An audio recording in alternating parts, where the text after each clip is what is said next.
Hi hello नमस्कार. तर स्वागत आहे तुमचे पुन्हा एकदा माझ्या नवीन ब्लॉगमध्ये. कसे आहात तुम्ही सर्व? आय होप तुम्ही सर्व मस्त आणि मजेतच असाल. पण माझी तब्येत जरा डाऊन असल्यामुळे मी काल आपल्या चॅनलवर व्लॉग शेअर नाही करू शकले. असो, पण म्हटलं आज तरी छोटासा व्लॉग शेअर करावा तुमच्यासोबत. तर यावेळेला माझी मुलांची सर्व तयारी मी करून दिलेली आणि ती शाळेत पण गेलेली. मुलं शाळेत गेल्याशिवाय मला ही घरातील कामे करायला वेळच मिळत नाही.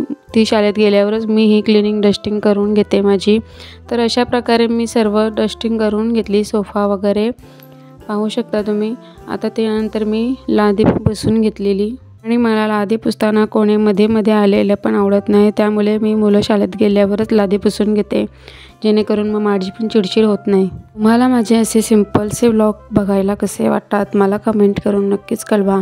आणि तुम्हाला कोणत्या प्रकारचे व्हिडिओ म्हणजे कोणत्या कंटेंटचे व्हिडिओ पाहायला आवडतील ते पण मला कमेंट करून कळवा, म्हणजे मी त्याप्रमाणे माझे व्हिडिओ बनवत जाईन. आणि व्हिडिओ जर आवडत असतील तर लाईक शेअर सबस्क्राईब करत जा, म्हणजे नंतर मला पण पुढचे व्हिडिओ बनवताना जरा उत्सुकता येईल. तसंही माझे चॅनल होईल तेवढे चांगले मी तुमच्यासोबत शेअर करण्याचा प्रयत्न करीनच. तर अशा प्रकारे माझी लादी वगैरे मी क्लीन करून घेतलेली.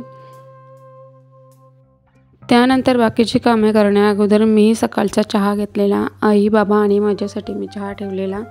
चहा घेतल्यानंतर मी बाकीचे कपडे वगैरे सर्व कामे आवरून घेतली.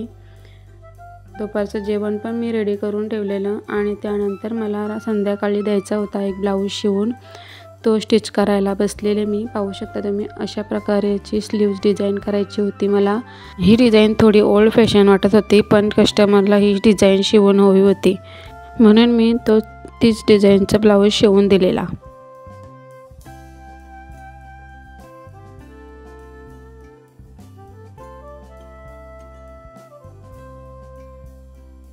आणि बॅकनेकला पण त्यांनी मला अशा प्रकारे डिझाईन स्टिच करायला सांगितलेली. साडीतल्या कपड्याचा गळ्याच्या खालच्या बाजूला अशा प्रकारे राऊंड शेप द्यायचा होता प्लेट पाडून.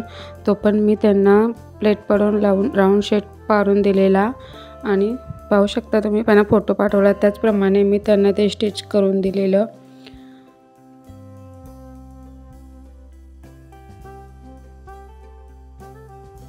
आणि त्याच्यावर नंतर मी गोल्डन लेस लावून ब्लाऊजला फिनिशिंग दिलं. त्यांच्या आवडीप्रमाणे ब्लाऊज शिवलेला म्हणून त्यांना पण खूप आवडलेला हा ब्लाऊज.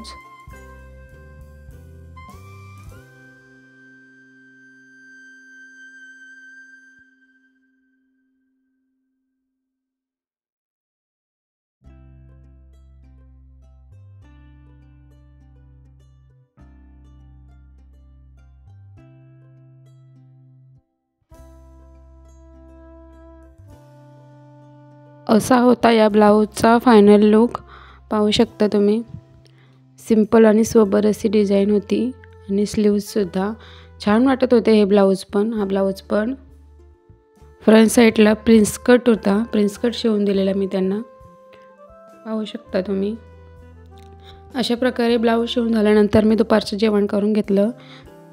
दुपारच्या जेवणात मी बनवलेली वांग्याची भाजी, मटारची रस्सा भाजी आणि बेसनचा चिला आणि चपाती. त्यानंतर मुलं शाळेतून आल्यानंतर मी त्यांना लगेचच अभ्यासाला बसवते, म्हणजे त्यानंतर त्यांना खेळायला पण वेळ मिळतो. अभ्यासाला मी घेऊन बसवल्याशिवाय जी अंश तर बसतच नाही अभ्यासाला, काव्या करते. तर अशा प्रकारे मी मुलांचा पण अभ्यास करून घेतला.